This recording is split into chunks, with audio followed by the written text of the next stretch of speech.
Your recipe for mastering mealtime awaits at the 2024 National Restaurant Show. As appetites for mealtime value increase and demand for convenience grows, now is your opportunity to elevate your food service offerings and become the go-to choice for hungry shoppers on the move. Find fresh flavors and products to keep your customers coming back for breakfast, lunch, and dinner. As you explore a bustling show floor featuring over 900 product categories, from award-winning food and beverage items to innovative equipment and technology. Join your peers at the show for food service in Chicago, May 18th to 21st, and emerge as a mealtime favorite. Visit the official show website at www.nationalrestaurantshow.com to register and learn more. Maverik CEO Chuck Maggelet will retire on May 1st. A group is trying to break up Trader Joe's first union, and Democratic senators are warning convenience store retailers not to sell illegal vape products. Welcome to Retail Daily, your quick look at the top news from Supermarket News and CSP Daily News. I'm CSP Senior Editor Hannah Hammond. And I'm Supermarket News Senior Editor Bill Wilson. On May 1st, Chuck Maggelet will retire as CEO and Chief Adventure Guide at Maverik, and his wife, Crystal Maggelet, will step into the CEO role. The couple announced the news in a YouTube video posted Thursday, which was later taken down. Crystal also said the two are getting divorced and that she will take over leadership of the chain while the company conducts a search for a permanent CEO. She had been the CEO of FJ Management since 2008 and has served for 12 years on the Maverik board.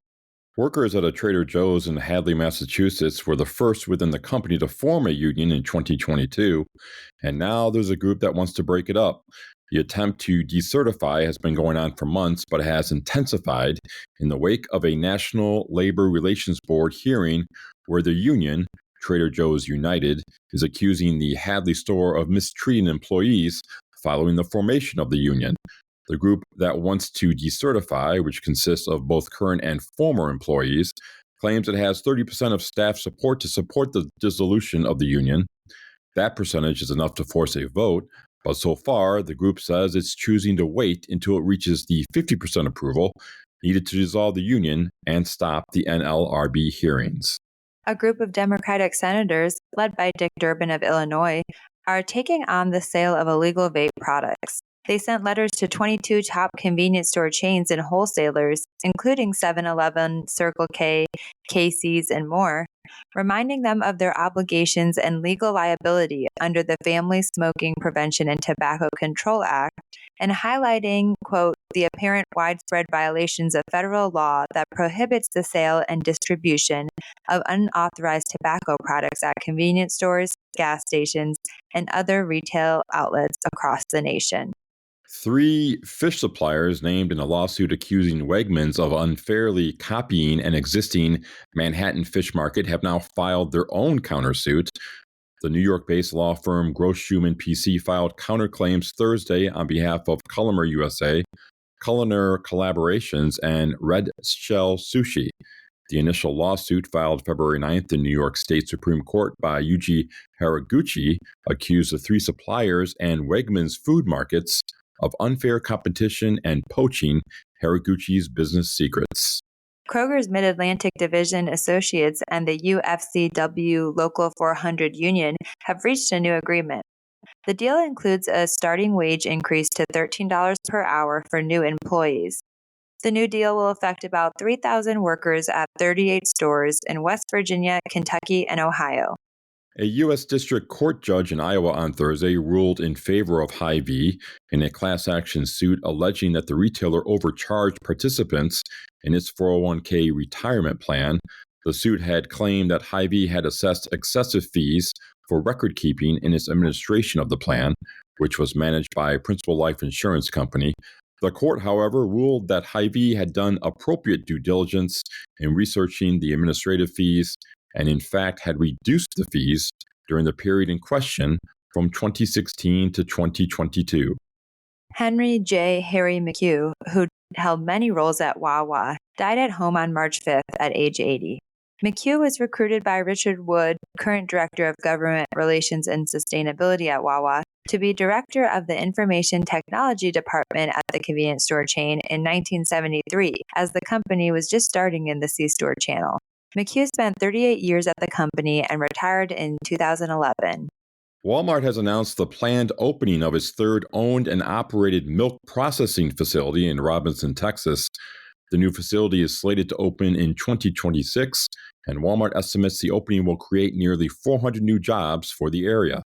Bootleg cigarette smuggling is an ongoing drain on law enforcement as illicit tobacco seizures surge and state tax revenue from tobacco sales continues to plummet.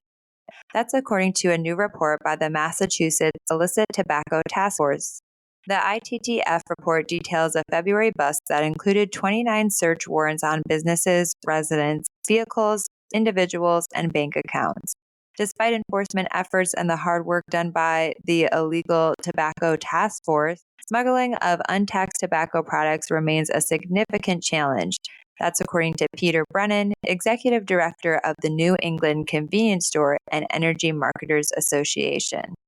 Wawa began construction on its first two Georgia convenience stores Thursday and shared plans to open 26 C-stores in southern and coastal Georgia over the next 5 to 8 years, opening 3 to 4 stores per year. The first two in the state are slated to open in late 2024. Wawa currently has sites under contract in Brunswick, Jessup, Hinesville, Pooler, Waycross, Bainbridge, Tifton, Valdosta, and Albany, Georgia. And that will do it for today's episode of Retail Daily. Subscribe on Apple Podcasts, Spotify, and more for your daily dose of retail news. For more on these stories, visit CSP Daily News and supermarketnews.com. I'm Hannah Hammond. And I'm Bill Wilson. Have a great day. Your recipe for mastering mealtime awaits at the 2024 National Restaurant Show. As appetites for mealtime value increase and demand for convenience grows, now is your opportunity to elevate your food service offerings and become the go-to choice for hungry shoppers on the move. Find fresh flavors and products to keep your customers coming back for breakfast, lunch, and dinner. As you explore a bustling show floor featuring over 900 product categories, from award-winning food and beverage items to innovative equipment and technology. Join your peers at the show for food service in Chicago, May 18th to 21st, and emerge as a mealtime favorite. Visit the official show website at www.nationalrestaurantshow.com to register and learn more.